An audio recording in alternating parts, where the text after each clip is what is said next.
Okay, I have to get it out of me while I have it. I just got out of Joker Folie, Deux, and it was a very, very conflicting experience. And initially one that I did not enjoy. But the more I think about it, the more I believe this movie is going to A, piss people off, and also B, is going to prove itself to have a message and a story and a point to it that I don't think people are going to be very happy with. It centers around this trial that Arthur Fleck is going through, and the real crux of the story is Joker real, or is Joker a product of a broken man who potentially is just putting it on for show in a way, you know? And that's like the big argument in the movie is like, who is Arthur Fleck? Who is Joker? I think the movie gives us an answer, and that answer is not going to satisfy a lot of people's expectations. And you know what? The story, the plot, the narrative that the movie has is one thing, right? And I can respect and appreciate that aspect. The movie itself, the experience of it, I'm not sure I was a fan of. Let's talk about that. The musical sequences, I believe, were unnecessary and were used to stuff a movie that probably would have had a thinner plot, thinner story, a much shorter movie at least, without the musical sequences. The musical sequences, to me, just sort of took away from the momentum of the movie and instead just frustrated me and made me wish that we could just continue the journey. The kind of musical where like the scene lingers in the scene with the character singing. And the best sequences to me are ones that like inform us as to the Joker's inner state.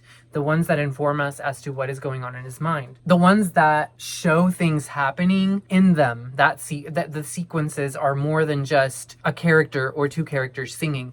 Because I could feel myself and I could feel the theater around me shuffle in restlessness a bit when a song would begin. And then if it wasn't satisfying those pacing and momentum issues that I had, if it wasn't satisfying that, we could just begin to like, oh God, you know, like we're gonna be here for a while just hearing this person sing. And the songs are fine, and they fit the mood, they fit the time period, they fit the vibe. But I think that the jukebox musical aspect of it could have been done in a much more entertaining way. As an art piece, artistically, this movie works.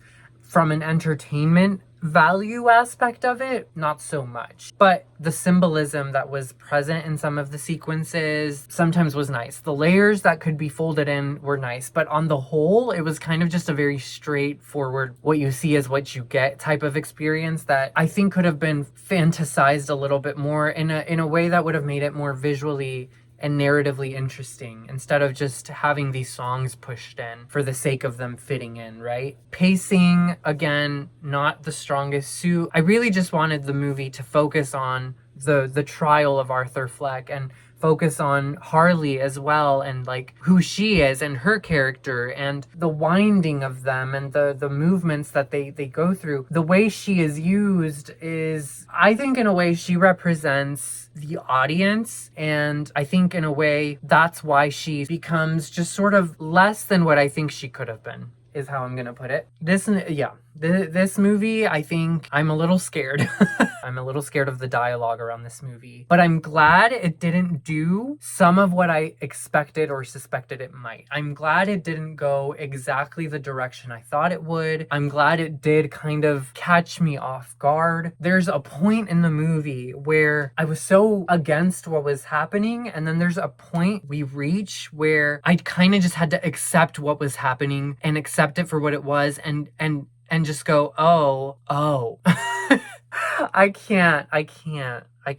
Yeah. It's really, any expectations you might have for this movie, please throw them out the window, because this movie is so different from what I thought it would be, and I think it's going to be different from what a lot of people thought it would be, and I think that's going to lead to a lot of people calling it awful, calling it boring, calling it mid, you know, and maybe in time we'll look back and go, okay, I see, because the first Joker, I didn't enjoy, and I thought it was just dark and edgy for dark and edgy's sake. And to an extent, I still do. But when I did go back and rewatch it, I was like, okay, I can get behind this experience, this story of this man who rises up to become an ugly figure that fights against this broken system. But in this movie, it's very much more a melancholic story of a broken man in a broken system. And I'm gonna leave it at that. Joaquin, you know, he did his thing.